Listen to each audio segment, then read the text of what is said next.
esto es como una excusa para hablar este tema, que se habla de la individuación. Eh, ¿Quién está? Disculpa, hay como un eco por ahí. Sí, voy a ver para mutear. Debe ser la Carola.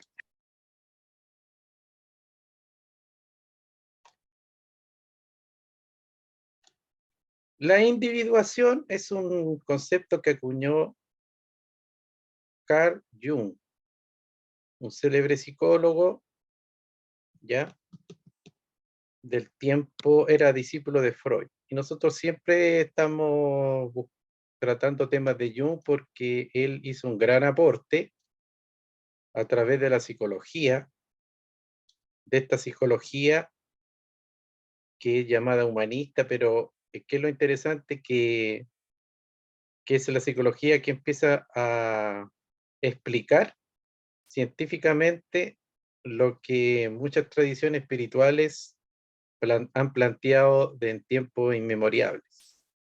Pero el conocimiento antes era místico, era espiritual, ¿ya? Y cuando vino toda esta separación y el desarrollo de la ciencia, eso se separó. Entonces quedó para los creyentes, para los religiosos, y los científicos y la gente de ciencia iba por otro carril, hasta que llegó a imponerse la ciencia como una disciplina objetiva, real y veraz, y el misticismo, la espiritualidad quedó como algo de creyentes, incluso de supersticiosos, de gente supersticiosa e incluso de ignorantes que depositaban su creencia en cosas que eran absurdas. Para muchos científicos llegó a ser así, pero habían otros científicos que sí tenían una base mística, alquímica y todo, pero ellos trabajaban a través de la ciencia para poder ser reconocidos. Pero lo importante de estos aportes que empezó a crecer con la psicología es que es un puente entre muchas enseñanzas espirituales con la ciencia. Por eso que Jung podía enseñar lo mismo que un místico, por ejemplo, pero lo podía hacer en las aulas de la universidad. Y eso es la gracia, ¿ya? Por eso que la psicología, ese es el aporte que tiene, porque puede ser reconocida y explicada al mundo en general y aceptada. Y ahora, hace muchos años, no tanto eso sí, se está unificando la ciencia con la espiritualidad, incluso con la física cuántica, con la psicología, con toda esa disciplina, hay una fusión nuevamente. Eso es lo que trae también la era de Acuario, que nuevamente el saber se unifica en una unidad. Esa aparente separación también ya va superándose. Ya, la individuación es el proceso mediante el cual cada uno de nosotros viene a ser lo que intrínsecamente y potencialmente es, desde su nacimiento hasta su muerte. Esto quiere decir que para que uno sea lo que es, necesita vivir un proceso. Resulta algo extraño el que los humanos tengan que descubrir quiénes son y necesiten un proceso para ser lo que realmente son. No así los animales, los insectos, los reptiles, ellos nacen siendo lo que son y mueren siendo lo que son. Y tienen conciencia, un nivel de conciencia que es bien intuitivo de lo que son. Pero el ser humano no. Nosotros nacimos bien perdidos, adoptamos creencias de lo que somos, actuamos por imitación, por educación, y andamos muchas veces dando tumbo en la vida y tratando de hacer lo que nos resuena, lo que creemos, en un ensayo y error. ¿Para qué? Para sobrevivir y adquirir cosas y tener poder, bueno, y una serie de cuestiones y mandatos sociales, y que no necesariamente es el conocimiento verdadero de lo que somos. Por eso, para que nosotros lleguemos a ser lo que somos, tenemos que vivir un proceso. La individuación significa llegar a ser un individuo, y en cuanto por individualidad entendemos nuestra peculiaridad más interna, última e incomparable, llegar a ser uno mismo. Por ello se podría traducir individuación también como mismación o autorrealización. En total contraposición, la individuación es la realización de lo que constituye la naturaleza íntima del individuo. Esto está medio complejo de entender, pero la cosa es lo mismo que dije. Llegar a ser un individuo tiene que ver mucho con la palabra que también se acuña en círculos y enseñanzas espirituales, que habla de la autorrealización. Las enseñanzas orientales hablan de que el hombre tiene que lograr la autorrealización. Y eso también tiene que ver con lo que dije anteriormente, que un animal no necesita autorrealizarse, pero el humano sí, porque el humano tiene muchas potencialidades que están ahí no desarrolladas. En la ciencia incluso se habla que nuestro cerebro funciona con un porcentaje muy pequeño. Incluso si el cerebro pudiera abrir o despertar o conectar toda su potencialidad, nosotros seríamos seres genios, verdaderos genios, con muchas capacidades. Eso en cuanto al cerebro, pero incluso están las potencialidades del alma, del espíritu, de la energía, de muchos otros factores.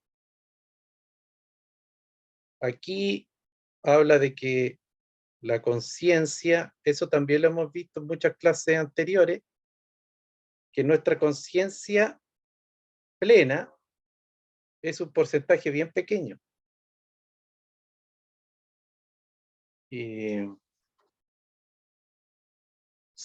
Algunos hablan de que tenemos un 3% de conciencia despierta, otros hablan de un 5%. La cosa es que el otro porcentaje de nuestra mente, de nuestra alma, está en el subconsciente, en el infraconsciente y en la inconsciencia colectiva. ¿Ya?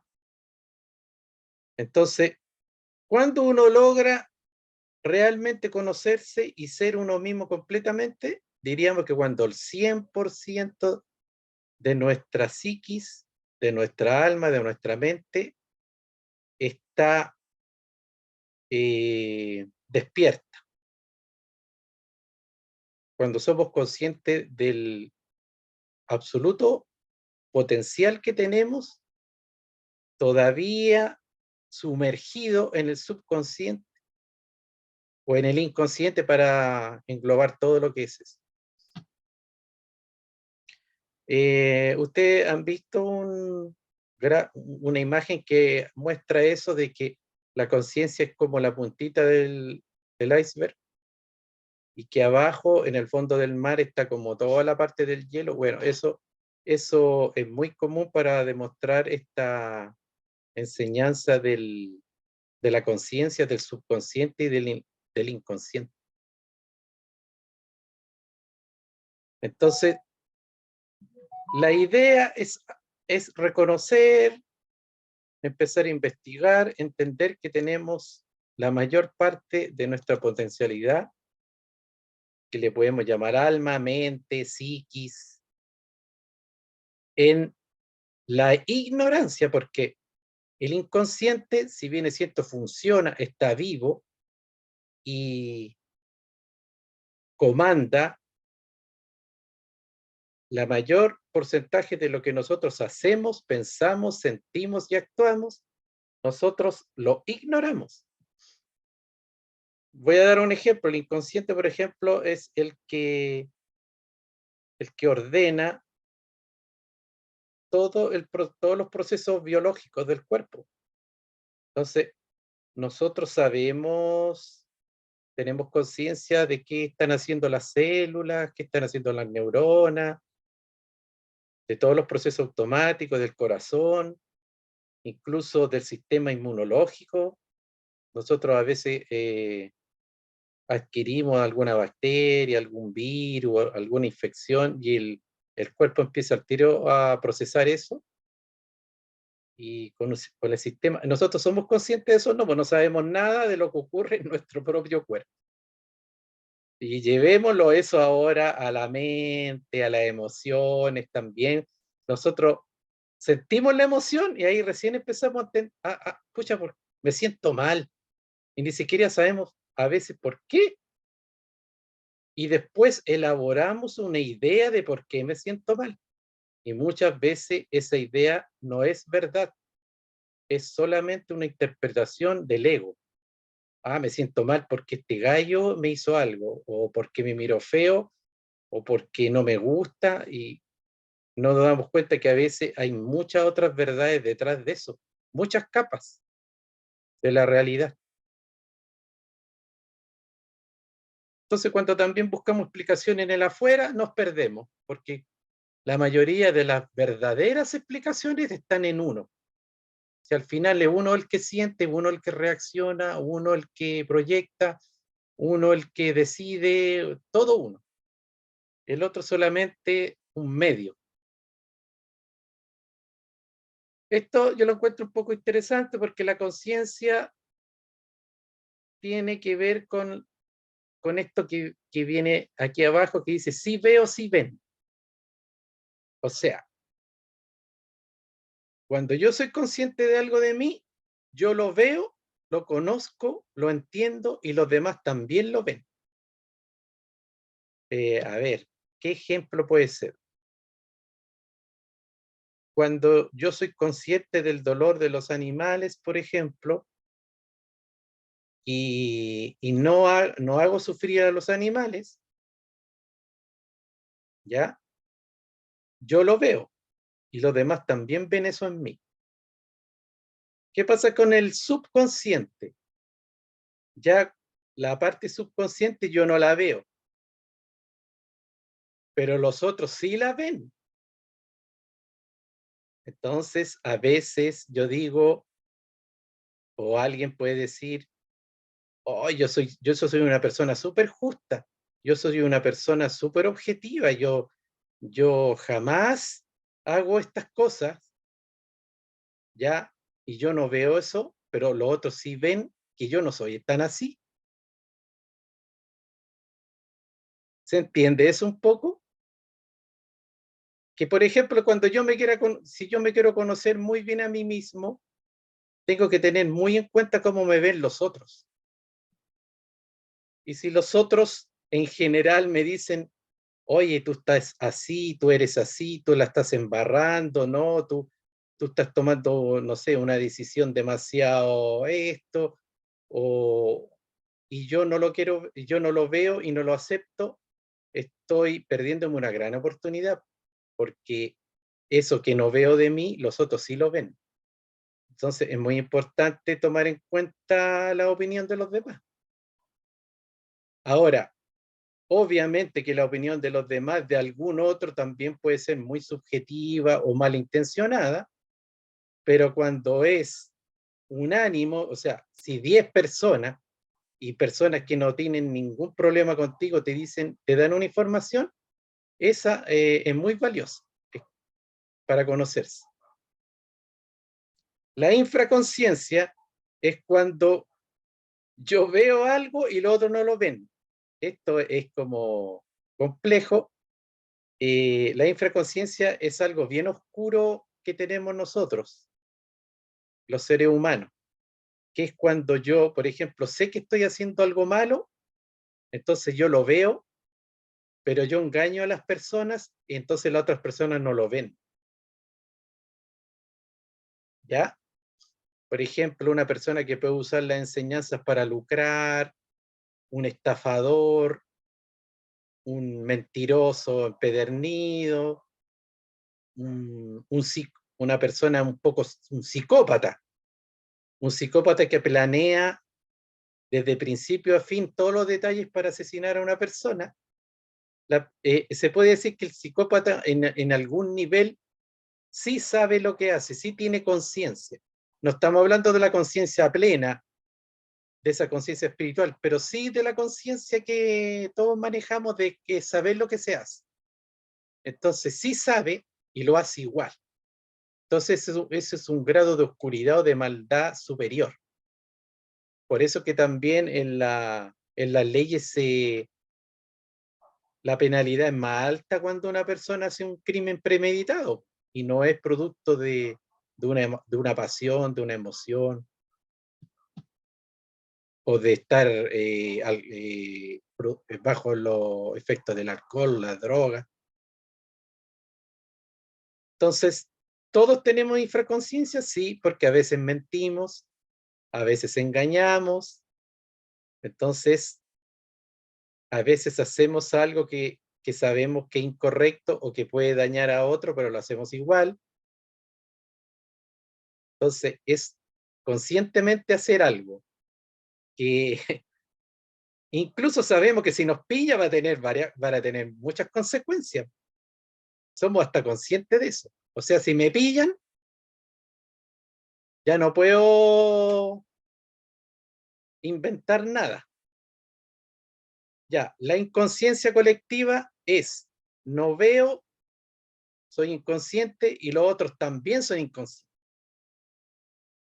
Esto es, por ejemplo, bueno, ustedes saben que hay muchas personas que muchas cosas que ocurren en el mundo, mucha información, se dan informaciones, se da una verdad oficial y yo me la creo y todos se la creen y todos empiezan a funcionar de acuerdo a eso. ¿Y eso es plena conciencia? No. Eso es una información que a alguien se le ocurrió o alguien inventó o alguien quiere decir para manipular las mentes de los demás, o a veces se da de manera espontánea, que todos creen algo, pero no necesariamente es conciencia, es verdad plena. Es como cuando una vez hicieron un radioteatro, creo, inventaron una invasión extraterrestre y la empezaron a dar como por un experimento. Orson Welles empezó a dar este programa por la radio, pero nos dijeron que era un cuento. Lo empezaron a dar como que era real y mucha gente salió corriendo. No sé si se suicidaron algunos, pero produjo todo un caos. Entonces ahí había un fenómeno de inconsciencia colectiva. Eso pasa con la guerra, con las enfermedades, con las pandemias, con la política, con los cucos que nos meten de todo tipo, con las modas, con las tendencias, con la ideología. Se van creando eh, esquemas mentales, creencias, fanatismos de todo tipo y que no están basados en la verdad plena, en el equilibrio, en la unidad, en la verdad. Eso es inconsciencia colectiva. Ya, para lograr la individuación, que es un proceso ineludible en el camino espiritual, uno tiene que despegarse de la inconsciencia colectiva, uno tiene que empezar a pensar por sí mismo. Eso es individuación. Yo de toda esa información que me viene, ¿ya? De los gobiernos, de los periodistas, de la gente, de los vecinos, todo eso yo lo filtro. Y eso es ser libre pensador, tomar decisiones por uno mismo, ser independiente, ¿ya?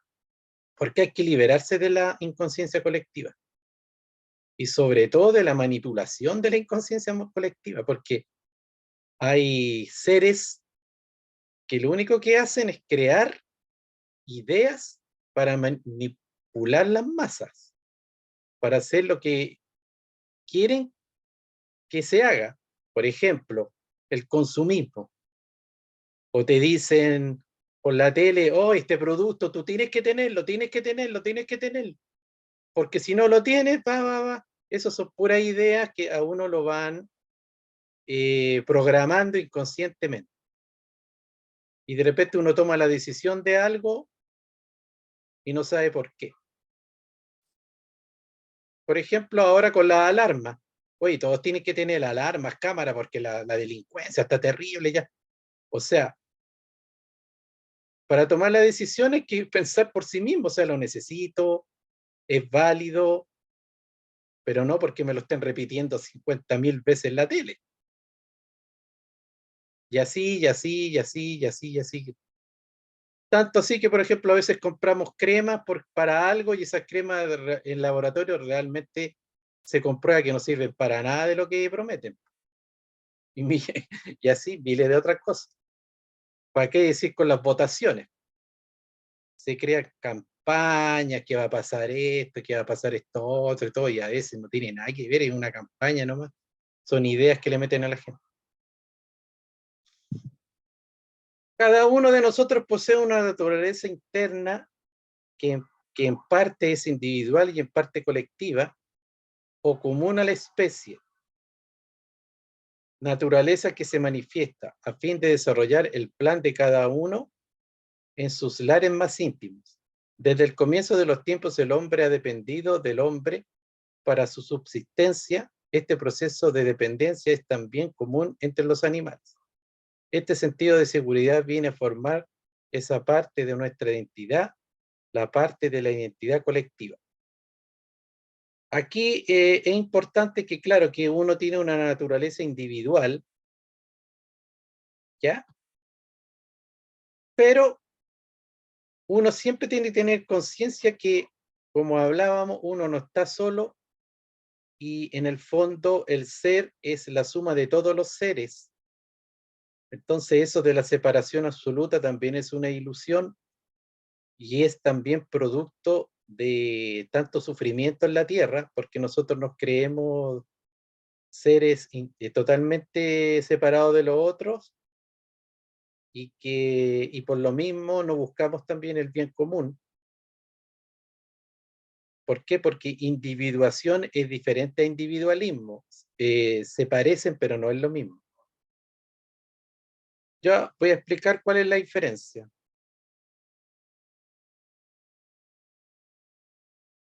Aquí dice que el individuo no es un individuo hasta que realiza el proceso de individuación. Esto es que deja de ser parte de la colectividad, de esa parte inconsciente de la colectividad, para reconocerse como un único dentro de la misma colectividad. En este sentido, la sociedad se beneficia de la persona individuada en proporción directa de su autorrealización. Este proceso lleva a un autoconocimiento cada vez más ampliado. La diferencia es que la persona individualista, que también se le puede conocer como egoísta, es la persona que se separa de todos y solo busca un beneficio pequeño de él mismo. Pero ¿cuál es la diferencia de la individuación? La individuación es cuando uno se conoce y desarrolla al máximo sus potencialidades, uno ya no se deja guiar por la masa, se desconecta del inconsciente colectivo y se desarrolla al máximo, ¿ya? Y esa persona que hace eso, al fin y al cabo, es una persona más constructiva y que hace un mayor aporte a la colectividad. Para eso basta ver gente que ha hecho ese desarrollo. Por ejemplo, los maestros espirituales son gente que ha hecho ese proceso, y esos maestros nunca no se volvieron individualistas ni egoístas, y no se separaron de todos, sino que al contrario, mientras más ellos lograban esa individuación, esa independencia, ese poder, mientras más unificaban su mente, su alma fraccionada, ellos eran un mejor aporte para la humanidad, porque ¿qué? Pues le entregaban herramientas y un servicio y una conciencia y una enseñanza superior a las personas. Entonces, todas las personas que han logrado grados de autorrealización, como los grandes genios, como Einstein, como los genios de la ciencia, que ellos creyeron en ellos, se conectaron con su misión, con su potencialidad, y creyeron en sí y siguieron ese camino. Al final son personas que contribuyeron más a lo colectivo y a la humanidad que la persona individualista o egoísta que solo se preocupó, digamos, de su bienestar y de sobrevivir o de acumular o de tener poder. Esa es la diferencia.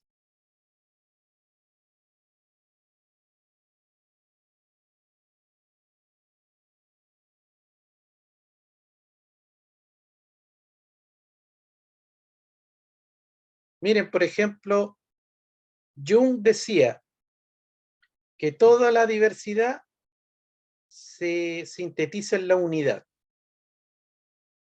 Si nosotros comenzamos la individuación, empezamos a integrar a todos los seres, ¿ya? Eso se llama integración.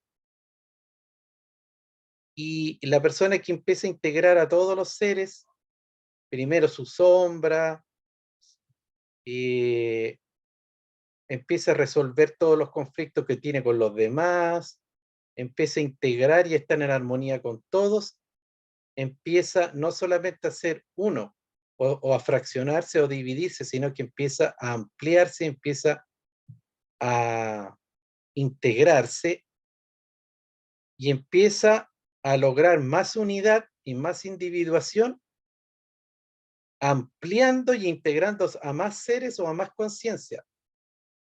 O sea, imagínense que el individuo después pasa a ser la humanidad, ¿cierto?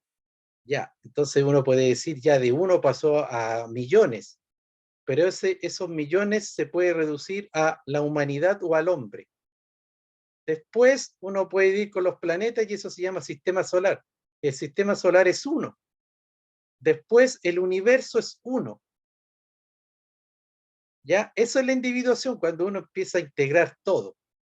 Después el universo, ya las dimensiones, la persona empieza, el ser empieza a autorrealizarse en todas las dimensiones y después llega el espíritu. Y el espíritu es uno. Entonces después llega a Dios. Y Dios es uno. Entonces, la individualidad es que uno trata de ser, la individualidad es del ego. Y cuando el ego quiere ser él nomás, se reduce a algo tan pequeñito que no tiene poder, es débil y es una pizca en el universo. La individuación es cuando uno empieza a integrar el todo, todo y se convierte en uno, pero con el máximo de información de todo el universo. O sea, a la larga nosotros estamos llamados a la individuación porque nosotros estamos llamados a volver al origen y a volver nosotros estamos llamados a integrar todas las experiencias en este planeta, a lograr una armonía con todos los seres, con todas las razas, con todos los seres vivos de este planeta, después con los seres del universo, con las distintas razas planetarias, y ahí nos vamos fusionando y vamos logrando la conciencia unitaria, y después vamos a llegar al origen donde vamos a conectarnos con esa última conciencia espiritual que es Dios. Entonces, la diversidad siempre se reduce a la unidad. Eso es individuación. Ahora, estas son palabras mayores ya de todo el proceso del ser. Pero nosotros, en nuestra pequeña vida, ¿cómo vamos logrando la individuación? Como lo que ya dijimos. Separándonos, filtrando la información, pensando por sí mismo, tomando decisiones lo más informada y consciente, reflexionar en las cosas, en lo que se hace, meditar, conectarse consigo mismo, conocerse, hacer lo inconsciente consciente, ir disolviendo todos los conflictos que tenemos con los demás que nos dividen y nos fraccionan, no caer en ideologías que nos van separando de los demás y nos van construyendo odiosidades. Todo eso es el proceso que nosotros aquí y ahora podemos hacer con la individuación. Ahora, a ver qué hora es. Bueno, igual nos quedan como 20 minutos. Tengo aquí unos apuntes. Voy a salir de esto. Unos apuntes para clarificar un poco mejor esto. Aquí dice que la individuación nos hace más resolutivos. Eso lo he explicado. Para tomar mejor decisiones, es mejor cuando nosotros estamos más autorrealizados que antes. La unidad hace la fuerza, ¿cierto? ¿Por qué todos los grupos identitarios buscan unir gente? Por ejemplo, los grupos ideológicos buscan sumar gente porque mientras más gente, más fuerza tienen. Pero ellos funcionan a través del inconsciente colectivo, porque plantean ideas, meten miedo, eslogans, ideologías para que la gente se identifique y se sume y después trabajen en causas. Pero eso no es libertad de pensamiento, eso no es individuación, eso es psicología de masas, de grupo. Entonces, lo que tenemos que hacer nosotros es buscar la fuerza, pero dentro de nuestra psiquis, de todas esas cosas que están divididas, fraccionadas, que están en el inconsciente, nosotros vamos conociéndolas, reconociéndolas y vamos sumándolas, y ahí somos más fuertes. Porque imagínense cuando uno tiene un deseo o un proyecto, si uno lo tiene con una partecita de su mente y tiene un mar de dudas, no, es bien difícil que logre ese deseo. Pero si uno con el máximo potencial de su mente, de su emoción, de su voluntad, quiere seguir un deseo, es muy probable que lo logre rápido. ¿Por qué? Porque le puso fuerza. O sea, mientras más comprometido esté nuestro ser en todos los niveles, las cosas se van materializando. Por eso que una persona muy insegura y con muchas dudas, es bien difícil que vaya logrando objetivos.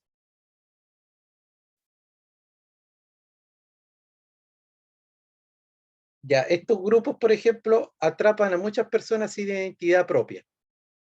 Y sobre todo por eso que los jóvenes se adhieren mucho a los grupos, a estos grupos de masa que tienen su propósito. ¿Por qué? Porque los jóvenes andan buscando identidad. Todavía no han logrado una identidad propia y menos una identidad más interna, más del ser.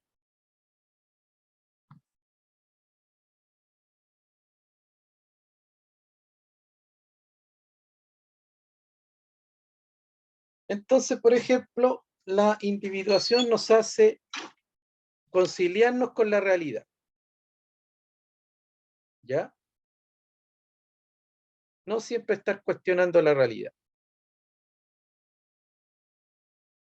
Desplegar nuestra potencialidad, alcanzar una plenitud psicológica.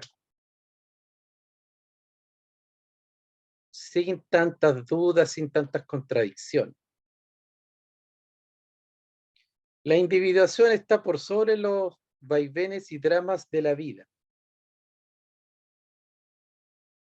¿Por qué está por sobre eso? Porque cuando yo sé quién soy, yo me conozco, yo ya tengo ciertas certezas y sé lo que estoy haciendo, puedo pasar miles de contrariedades, de conflictos, de tropiezos, de dramas, pero como yo ya sé quién soy y lo que tengo que hacer, esos dramas no me van a dejar en el camino.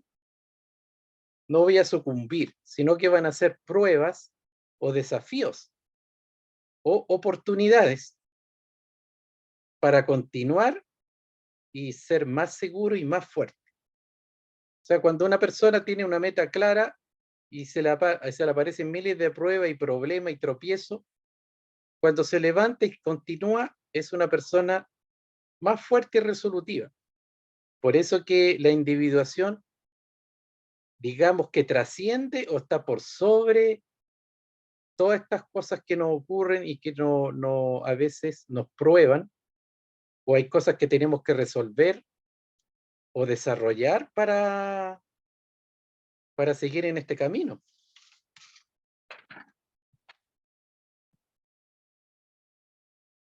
Los 3 pilares de la individuación. Esto es muy importante. Primero, la aceptación. La aceptación es muy diferente a la resignación. O sea, es algo muy distinto. La aceptación es que nosotros reconocemos nuestra realidad y partimos de esa base. Porque si nosotros nos cuesta aceptar lo que somos y lo que tenemos, es bien difícil que podamos sanarnos o transformarnos, si ni siquiera aceptamos lo que somos. Entonces, si no nos aceptamos, si no nos reconocemos, estaríamos trabajando sobre fantasías, sobre nubes, caminando sobre las nubes. Entonces, aceptación es reconocer nuestros defectos, reconciliarnos con nosotros mismos, porque también cuando nosotros nos castigamos o nos juzgamos mucho y nos criticamos, es porque no estamos aceptándonos.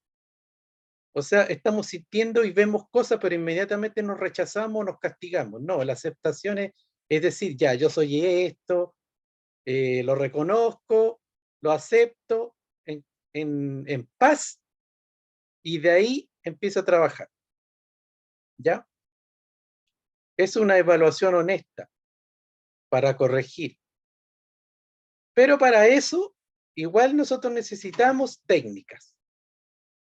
Necesitamos técnicas de meditar, de ver, por ejemplo, hay unas técnicas de que uno revisa todo lo que hizo en el día.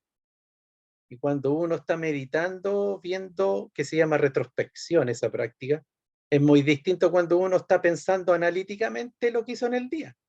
Porque cuando uno lo está pensando analíticamente, está juzgando. Pero cuando lo hacen en una meditación profunda, uno solamente está viendo, sintiendo y recibiendo información en un nivel más consciente.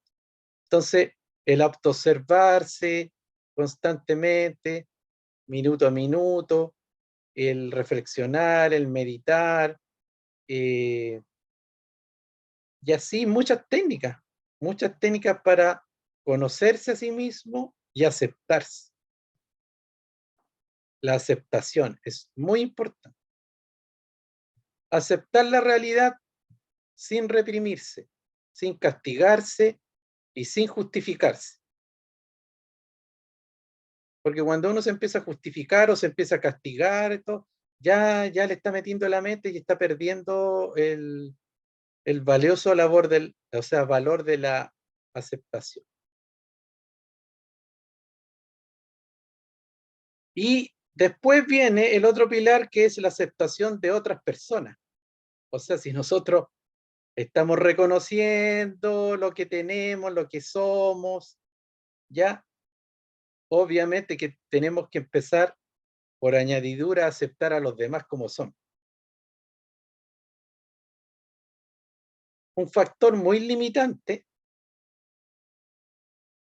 ¿ya? Para el desarrollo interno son los conflictos que uno tiene con los demás. Sobre todo con la gente más cercana, sobre todo con los familiares, por ejemplo. Todos esos dramas, esos conflictos que uno ha tenido con un familiar, con un amigo cercano, todo eso son baches, son heridas, son oscuridades del cristal de nuestra alma, ya que nos impiden brillar, que nos restan felicidad, alegría, etcétera, paz. Entonces hay que aceptar. La aceptación, como digo, sin juicio, sin castigo, y si nosotros también reconocemos tantas cosas en nosotros y lo vemos en los demás, bueno, deberíamos ser humildes. Ahora, aceptar no significa que uno se tenga que relacionar con una persona que le hace daño, que desarmoniza. No, uno lo puede aceptar en el sentido de que uno no guarda rencores, no guarda odiosidad, no guarda esas emociones negativas dentro, y uno se libera de eso y que cada uno siga su camino en paz. Eso es comprender que al final estamos todos cortados por la misma tijera. Esa es la verdad.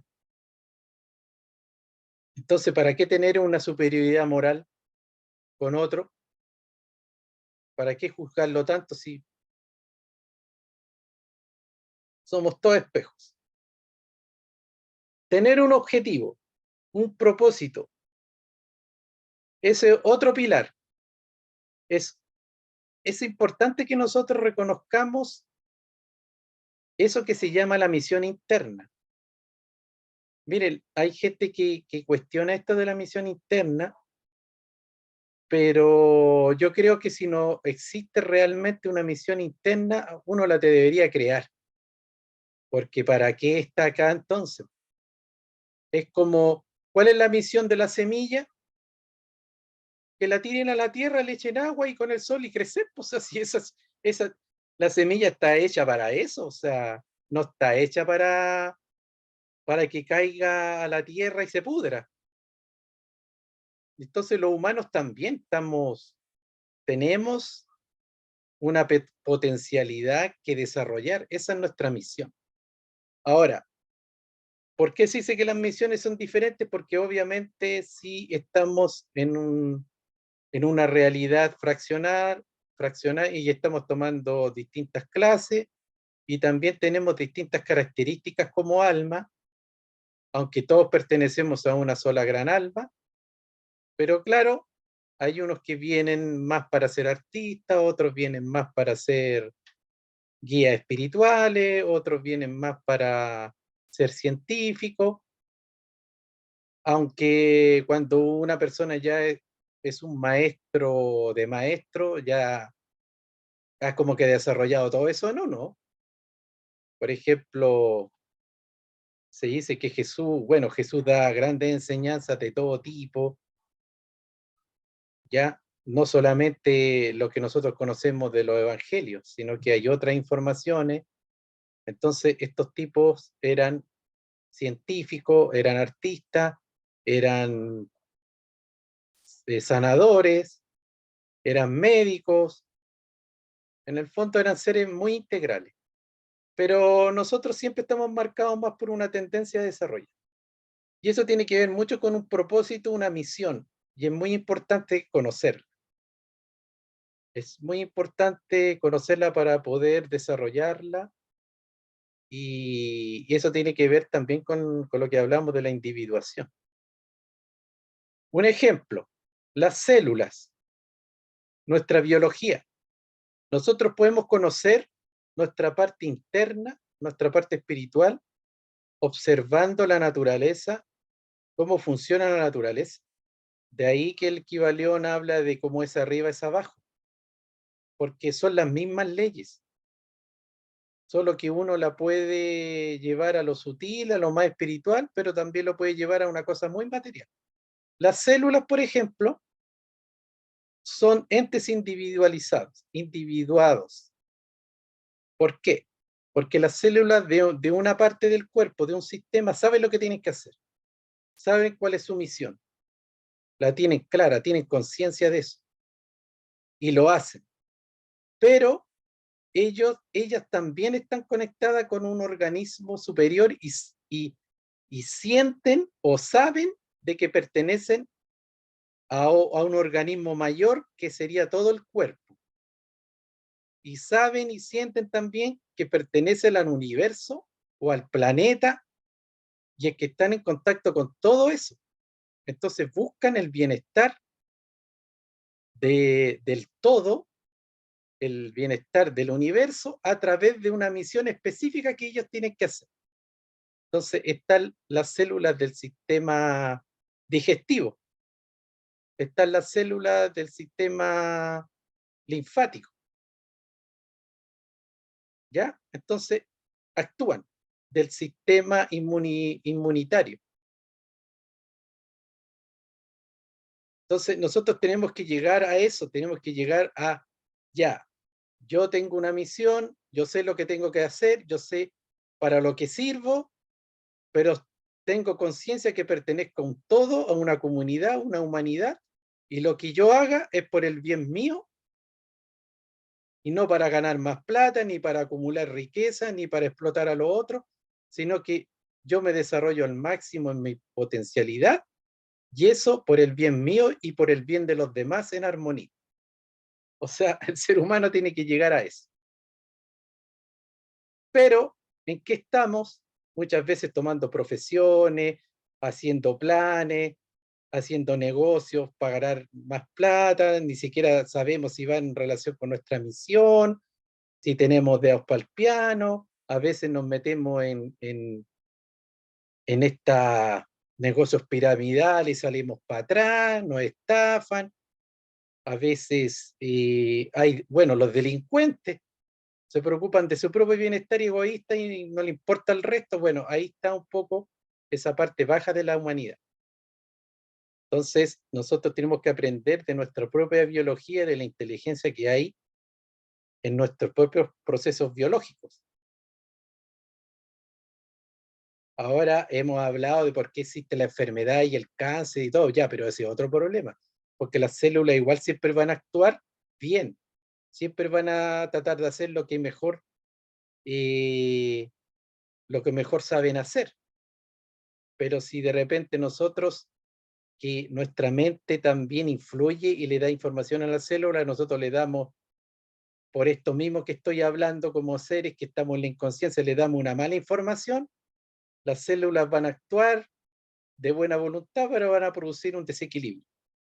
Pero en estricto rigor siempre el automatismo que tiene nuestra biología siempre es buscando la armonía. Entonces todos deberíamos tener una razón de ser, una misión de vida.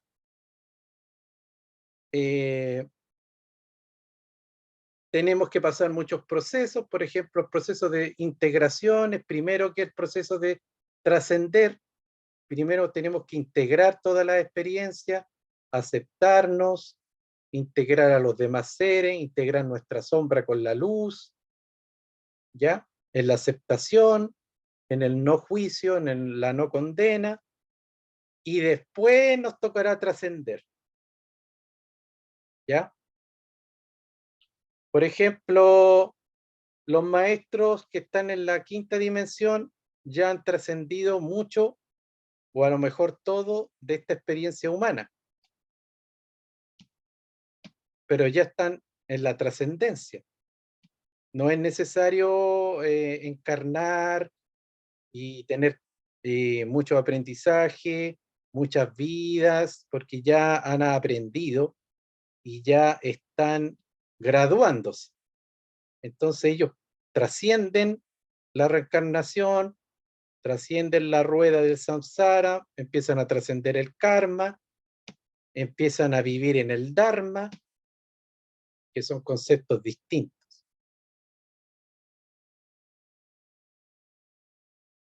Un ejemplo de trascendencia, cuando nosotros seguimos o desarrollamos algo que va más allá de nosotros, ahí nosotros estamos trascendiendo. Hay ejemplos de personas que ya han empezado este camino de la trascendencia. Por ejemplo, Gandhi. Gandhi en su vida no se dedicó solamente a él, a su bienestar, a su familia, a su bien económico, a sus hijos, no. Él se dedicó a la libertad, a la dignidad. Entonces, eso trasciende su misión como persona, como individuo. Por eso que Gandhi se muere y todos lo recuerdan por una misión trascendente que tuvo. Entonces, cuando nosotros empezamos a trascender, empezamos a hacer un servicio, a vivir por una causa que va más allá de nosotros y de nuestra familia, es cuando empezamos a lograr la trascendencia. ¿Ya? El espíritu, por ejemplo, es inmortal y el espíritu es trascendente. El ego es efímero y después todos se olvidan.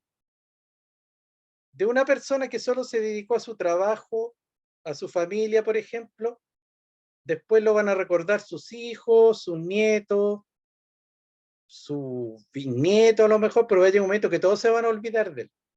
Pero las personas que ya están en el camino de la trascendencia dejan como que se conectan con esto como que es inmortal, como que son emanaciones espirituales como la libertad, no sé, la salud, la armonía, el despertar, quedan como para la posteridad y ya logran después un nivel de maestría.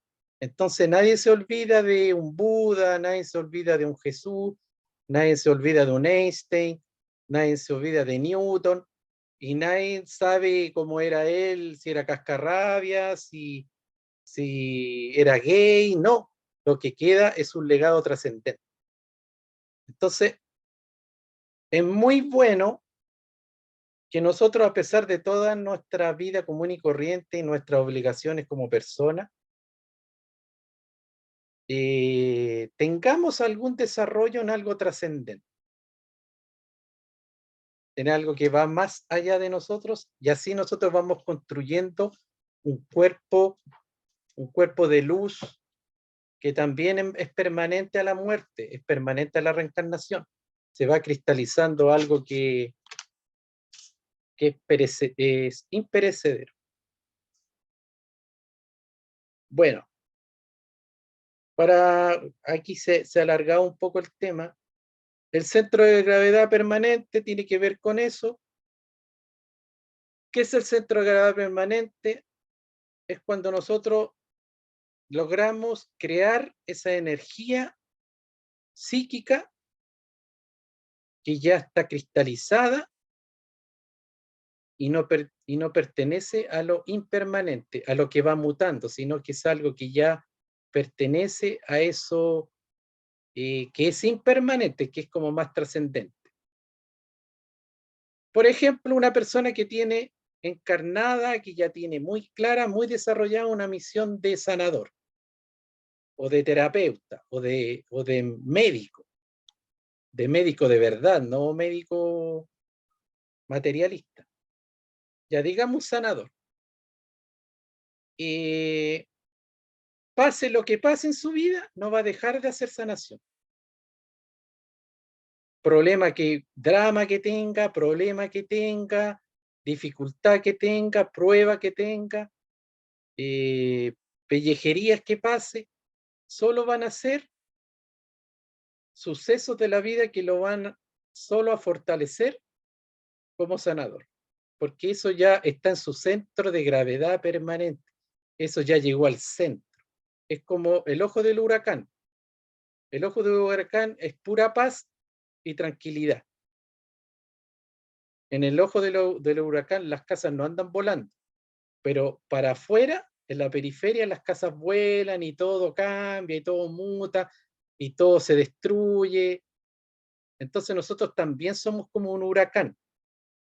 Entonces nosotros tenemos que identificar qué está en el centro de nosotros, qué es lo que ya es una convicción, qué ya está autorrealizado en nosotros, qué ya está cristalizado, qué ya es consciente y que jamás va a estar sometido a los vaivenes de la vida, como el cuento del lobo y los chanchitos que creaban una casa y venía un diluvio y la casa salía volando, después venía un terremoto, se caía.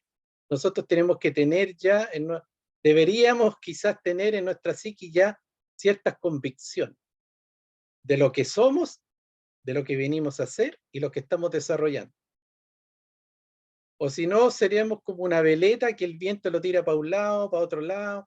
Un día hacemos un curso de sanación, hacemos sanación un año y después, no sé, algún curso de parapente, después estoy 2 años en parapente, después no, me gustó aprender flauta, no sé, son ejemplos.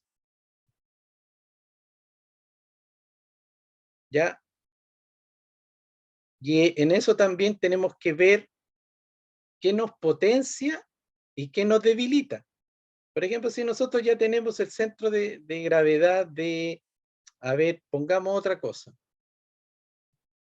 de despertar la conciencia, hay gente que le gusta mucho hablar temas, de ayudar a la gente a despertar su conciencia, a transmitir, digamos, la verdad, aunque la verdad absoluta tampoco existe mucho, no sé, pero de transmitir verdades, y ya es su misión de vida, su vocación. Él tiene que ver todo lo que es la vida, lo potencia, o todo lo que es la vida lo fracciona, lo debilita. Porque a veces nosotros tenemos placeres o gustos o vicios o cosas que a veces van en desmedro de nuestra propia misión. Y a veces también relaciones. A veces tenemos relaciones o tenemos amistades que en el fondo nos juegan en contra. Y a veces por un apego, por una falsa lealtad o por lástima o por pena o por una serie de cosas, a veces estamos en miles de actividades que en el fondo no nos potencian o no están en armonía con eso que realmente somos y que estamos desarrollando. Ya eso es lo que en algunas ciencias se le llama el peso atómico. Ya el peso atómico hay que entenderlo así, en el sentido de que nosotros a veces nos llenamos de cosas, pero que son bien inservibles. Por ejemplo, la gente que a lo mejor tiene obesidad mórbida. La obesidad mórbida o obesidad es peso. Entonces, viéndolo objetivamente, se está llenando de algo que su cuerpo no lo necesita y que le juega en contra y que le produce problemas y que lo hace pesado y que le dificulta su salud y su manifestación como persona. ¿Ya? No estoy hablando de los motivos, pueden haber miles de motivos para que pero eso es un peso atómico. Y así como ocurre en el cuerpo físico, puede ocurrir en la casa cuando una persona acumula miles de cosas que nunca usa, inservible, las cosas tienen energía, esa energía hace pesado el ambiente, lo carga, es difícil tener como una mente en paz en una casa llena y saturada de cosas, de trastos viejos.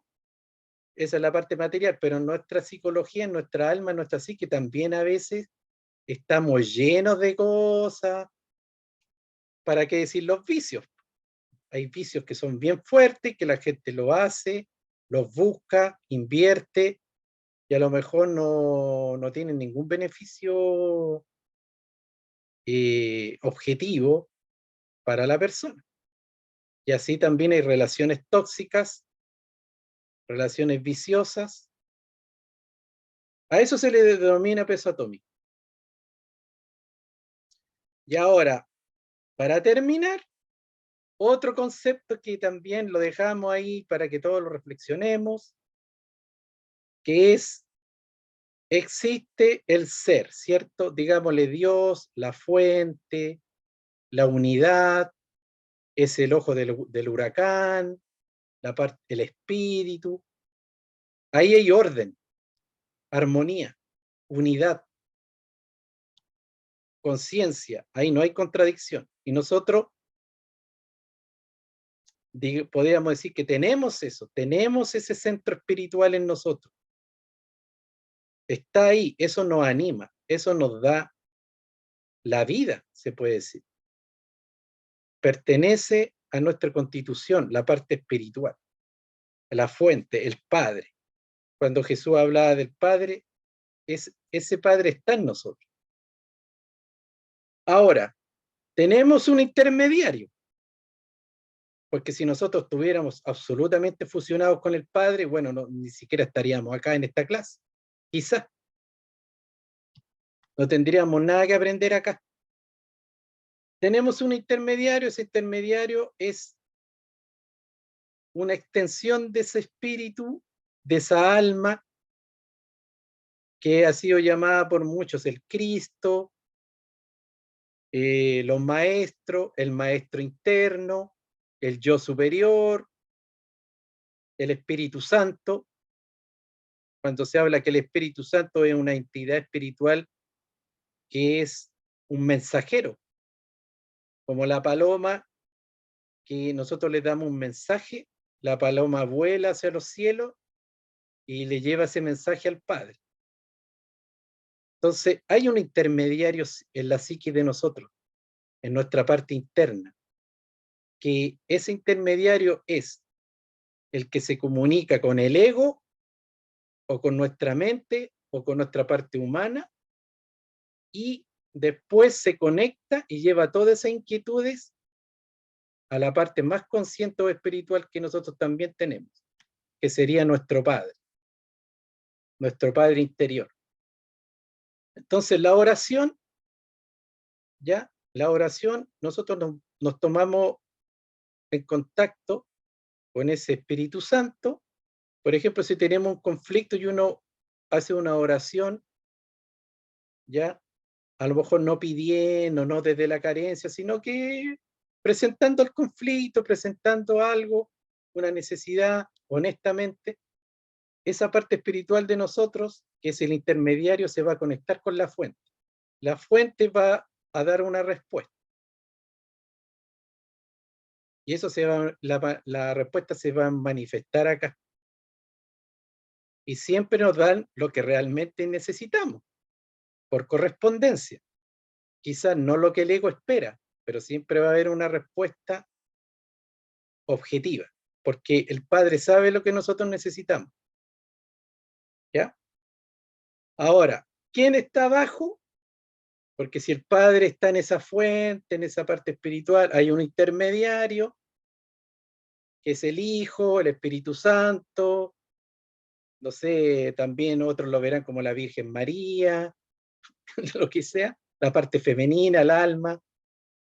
Está abajo el mundo de la polaridad.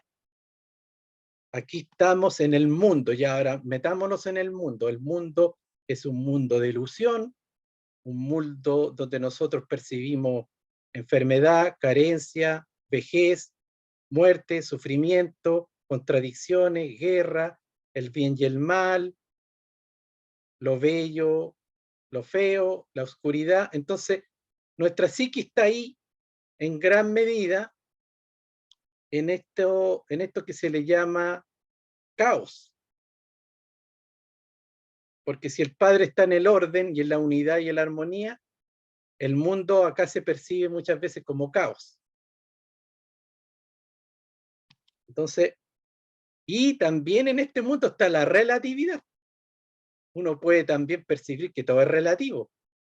No hay nada que sea absoluto. No, todo cambia. Nadie es bueno completamente, nadie es malo completamente. nadie es culpable, todos también somos víctimas, los victimarios también fueron víctimas, todo esto aquí es relativo, caos, polaridad, impermanencia también, todo cambia. En este mundo todo va cambiando. Crecen civilizaciones, llegan a su esplendor, caen. Ahora estamos viviendo una crisis civilizatoria donde se está cayendo una civilización, como dijeron los mayas. Entonces, es muy importante que nosotros entendamos que tomar decisiones acá aparentemente nunca van a ser lo que nosotros manifestemos acá, siempre va a estar sometida a la polaridad, a la relatividad, a la percepción de que nada es perfecto, pero nosotros tenemos que actuar igual y tenemos que tomar decisiones igual. ¿Ya? Entonces las decisiones que a veces nosotros tomemos un día van a ser de una manera y otra vez van a ser de otra manera. Incluso los maestros también que están en este mundo funcionan así. Entonces, los maestros se contactan con este intermediario, como este, por ejemplo, guerrero que se conectaba con Krishna, o la Juana de Arco, que se contactaba con sus seres, con sus maestros, ¿ya? Y los maestros le daban una información de lo que tenía que hacer. Y lo que tenía que hacer acá, cumpliendo su misión, Arjuna, por ejemplo, guiado por Krishna, o la Juana de Arco, o quien sea, para muchos era considerado algo que estaba mal. Para otros estaba bien. Para otros era criticable. Para otro era admirable. ¿Por qué? Porque en el mundo acá la percepción es relativa. Entonces nosotros tenemos que tener en cuenta que nunca un maestro, ninguna persona, ningún guía va a mostrarse para todos perfecto y libre de, bueno, la palabra lo dice todo, perfecto. Y va a dejar contento a todo el mundo y siempre va a actuar de la manera que todos quieren o piensan o esperan que actúe. No, porque un día su ser interno le va a decir, oye, ándate de ahí. Un día le va a decir, quédate ahí. Un día le va a decir, no es tiempo de que te vayas. Un día le va a decir, mira, ahora tienes que retirarte. Un día la conciencia te puede decir, por ejemplo, en una relación de pareja, no, no, no me debo separar, debo hacer miles de otras cosas más. Y en un momento tu conciencia te puede decir, ya, esto se acabó, no hay nada más que hacer. Entonces, a eso yo voy, que la gente que también está conectada o es consciente, también toma decisiones distintas, porque acá no está la perfección, y aquí hay que decidir a veces, o me voy por la derecha, o me voy por la izquierda, ¿ya? Porque no puedo hacer las dos cosas juntas. Eso es para que entiendan un poco la individuación, la gente que ya está en contacto y tiene un nivel de conciencia, ya está seguro de su misión, ya tiene un desarrollo de su carácter, de su conciencia, ya se conoce en gran medida, va a actuar de distintas formas y para los demás nunca va a ser perfecto, a pesar de que también tiene errores, caídas, de todo ese tipo.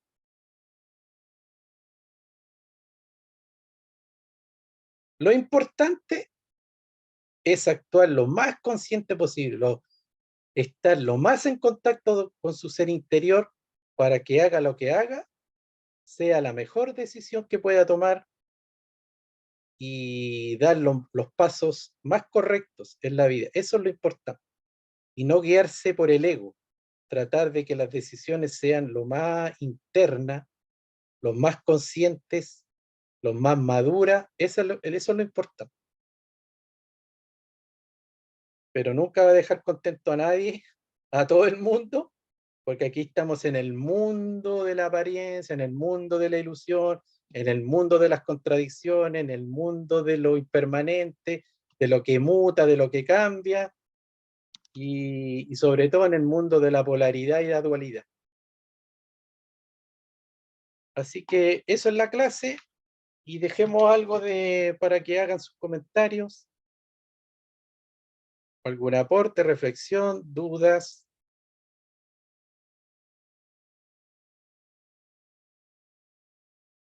Y yo supongo que deben haber varias. Estela Riveras. Hola, buenas noches. Muy compleja la clase, Miguel. No sé si mi perro te dejó escuchar, pero fue muy compleja para mí. Muchas cosas de golpe.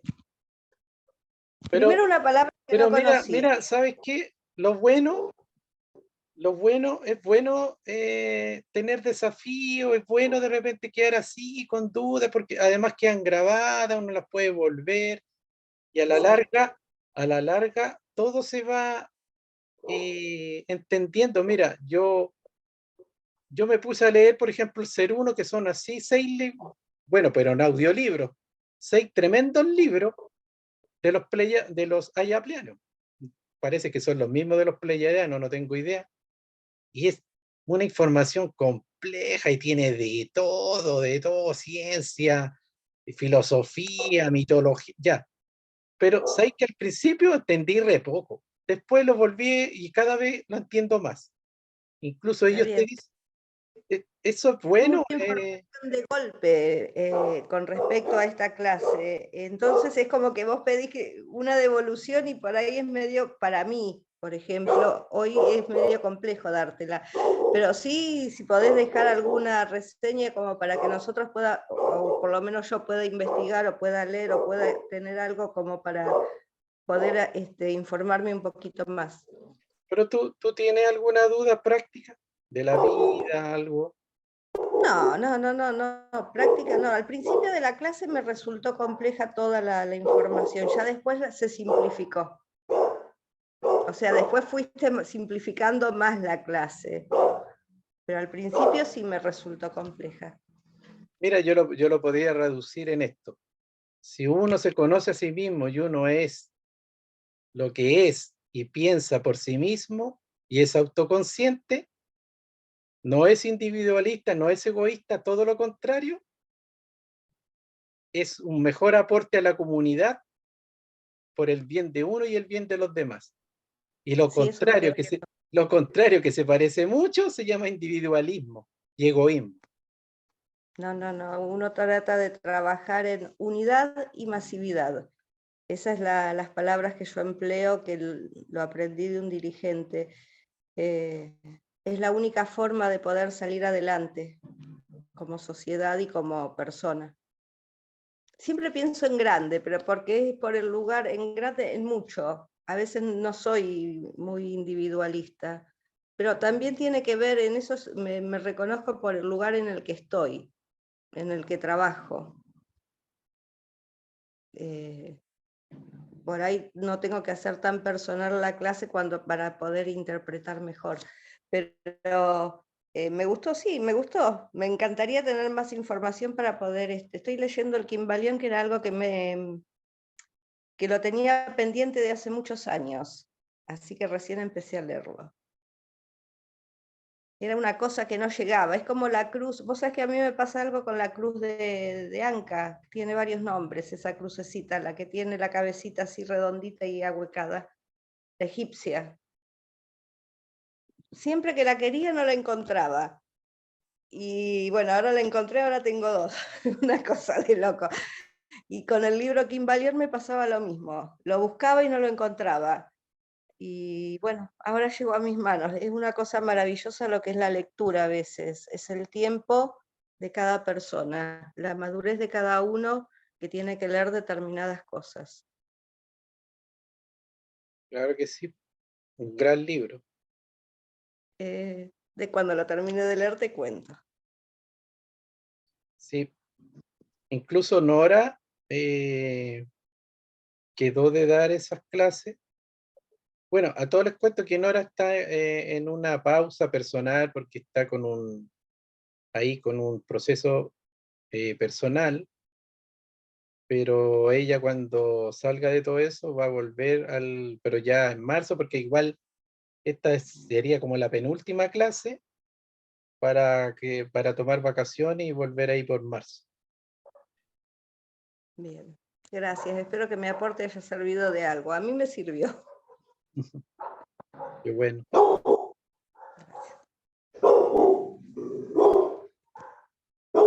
José Naranjo, un aporte. No, se quedó dormido parece.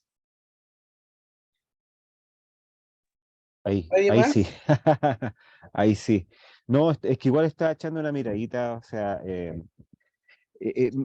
esto de la retrospección, el de en la noche, darse un vistazo de lo que uno hace durante el día, en realidad hace mucho tiempo que no lo hago y pienso que lo menos que tengo son pausas durante el día, entonces yo creo que voy a tener que empezar un poco a trabajar la retrospección en la noche para darme cuenta qué es lo que estoy haciendo durante el día y de esa forma darme cuenta, o sea, primero que todo, ver si es que hay una integración dentro de lo que hago y si es que hay una aceptación, después, no sé, pues, el unir eh, y ver lo más correcto, que definitivamente lo más correcto sería una vez que uno tiene eso, eh, pedir la integración, en este caso, del cielo a la tierra, para poder desarrollar esa conexión interna, que hay veces que para mí, en mi punto de vista, me es difícil de repente darme cuenta, o aunque yo sé que está, por ejemplo, la conexión, pero darme cuenta que me están hablando. Eso, el aceptar y tener conciencia en ese aspecto es como fuerte.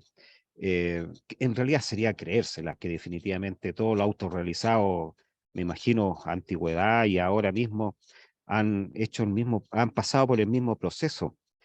Y Ujú. bueno, lo otro que quería más o menos como comentar que en este tiempo como está tan rápido, las 24 horas ya pasan a ser 16 horas, hasta los más ancianos dicen que, que todo es tan corto, todo tan rápido. Entonces el parar un poco, el darse una pausa, el respirar, sobre todo el sentir el sol, la tierra, tu cuerpo, el corazón, y entregarlo y hacer una transformación con la tierra, que definitivamente, por lo que estoy observando en varios videos, esa es como la luz para que el cuerpo al final, no solamente de pensamiento, sino que también de conexión con la tierra, de un desarrollo de luz en el cuerpo, y saberlo manejar y transformar. Y bueno, era eso en realidad y te agradezco, Miguel.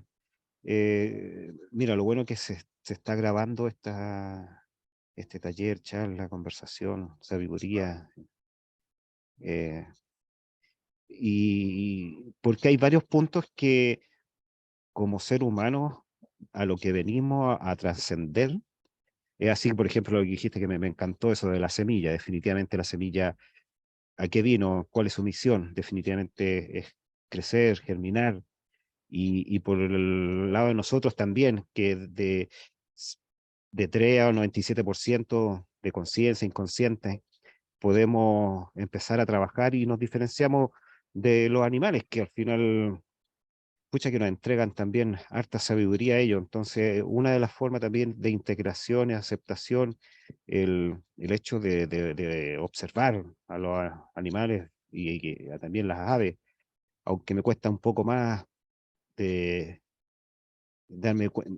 cada vez que estoy un poco más consciente veo a la gente y me es fuerte cómo es o cómo somos los seres humanos en ese aspecto de lo que somos, del 3 o el 5% primitivo, del cual ahí uno es donde nace. Bueno, y por eso uno se diferencia de los demás, de las demás especies. Bueno, ese era más o menos lo que quería comentar Sí, y muchas mira, gracias, Miguel. ujú. Yo soy un lector yo sigo el ser uno y tiene una premisa que es conocimiento, entendimiento y amor. Obviamente en esta instancia, en estas clases, cultivamos el conocimiento, porque ¿cómo podríamos cultivar el amor acá si aquí hablamos un tema, lo reflexionamos? El entendimiento ya corre por cuenta de cada cual y el amor también, porque el amor se da en cosas concretas, en manifestaciones en la vida práctica. Entonces, aquí estamos reunidos por el conocimiento, reflexionamos para poder lograr un entendimiento y el amor, eso se da en la cancha, eso se da en la vida práctica. Porque si nosotros también pudiéramos decir aquí, enseñar lo que es el amor, todos tenemos conceptos distintos y a veces también el amor es un concepto y lo entendemos de distinta manera. Por ejemplo, hablamos de la separación. Para muchas personas, una pareja que se separa no es un acto de amor separarse, porque en su concepto el amor no es para separarse. Y así todos tenemos conceptos y concebimos que el amor es una cosa, ¿ya? Pero lo importante es que el amor, como yo dije, se crea en conciencia más allá de lo que uno hace. Cuando uno actúa por amor, va a hacer distintas cosas en la vida que no van a calzar con los parámetros de amor de las personas, con los conceptos, ¿ya? Pero igual lo puede hacer genuinamente por amor. Entonces, a eso voy yo, que aquí estamos en el conocimiento, el entendimiento es personal, y para qué decir el amor también, es la manifestación de todo esto en la vida práctica. ¿Cómo podemos cultivar a lo mejor el amor? No en esta clase, o sí, también se puede, cuando uno escucha con respeto, ya. Pero, por ejemplo, estar en la naturaleza, contemplando la naturaleza, solo mirando, como dice José, las aves, el agua, los animales, uno ahí está cultivando amor. Uno está manifestando amor. ¿Por qué? Porque uno está en conexión. Y el amor es la conexión entre todos los seres. Entonces, claro, podemos aprender y conectar y desarrollar el amor, pero la mejor de las formas es en conexión con la naturaleza, con los demás, más allá de los conceptos. Porque si ya empezamos a dar parámetros, ya vamos a llegar ahí al enredo del lenguaje y eso. Otra forma de desarrollar amor es la meditación. Porque si nosotros empezamos a salir de la mente, a neutralizar los pensamientos y empezamos a salir de ese torbellino y vamos llegando al centro de nuestro ser, donde hay paz, orden, armonía, esa conexión después se va a ir traspasando a la manifestación diaria cotidiana. Son formas de cultivo de otros aspectos de nosotros que no es solamente conocimiento. Ya, pues, lo dejamos acá. como les digo, puede que esta sea la penúltima y podríamos terminar así con una conversación libre y que cada uno plantee cosas de lo que se ha visto durante el año, pues. Así que le doy las gracias y nos estaríamos viendo el otro martes para cerrar un ciclo. Gracias, Miguel. Chao, Todo lo- Gracias, Miguel. chao, Buenas que estén noches. bien. Gracias, hasta Buenas luego. noches, Gracias, compañeros. gracias. Chao. Chao, chao, que estemos bien.